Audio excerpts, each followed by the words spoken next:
Digital closeness પણ emotional distance.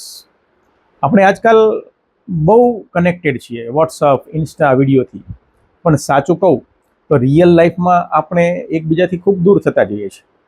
Digital ક્લોઝનેસથી આવી ગઈ પણ ઇમોશનલી ડિસ્ટન્સ ધીમે ધીમે વધતું જાય છે.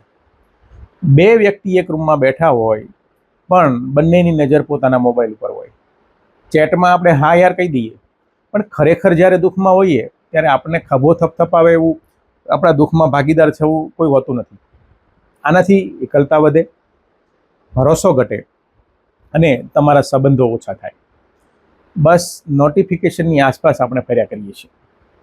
ડિજિટલ વાતચીતમાં અવાજ હોય છે, શબ્દો છે, પણ પ્રેઝન્સ નથી. પ્રેઝન્સનો મતલબ કોઈ તમને સાંભળે, જવાબ આપવા માટે નહીં પણ સમજવા માટે સાંભળે. આપણે ફિલિંગ પોસ્ટ કરીએ છીએ પણ ફિલિંગ શેર કરવાનું ભૂલી ગયા છીએ. આપણે સ્ટોરીઝ મૂકીએ છીએ પણ આપણી અંદરની કહાની કોઈને કહેતા નથી. આજે એક નાનકડો એક્સપેરિમેન્ટ કરો. કોઈ તમને મેસેજ કરે ને તો એને બદલે કોલ કરો. કોલને બદલે એને પર્સનલી મળવા જાઓ, face to face. Digital closeness જરૂરી છે, પણ એના કરતાં પણ ઇમોશનલ ક્લોઝનેસ વધારે જરૂરી છે.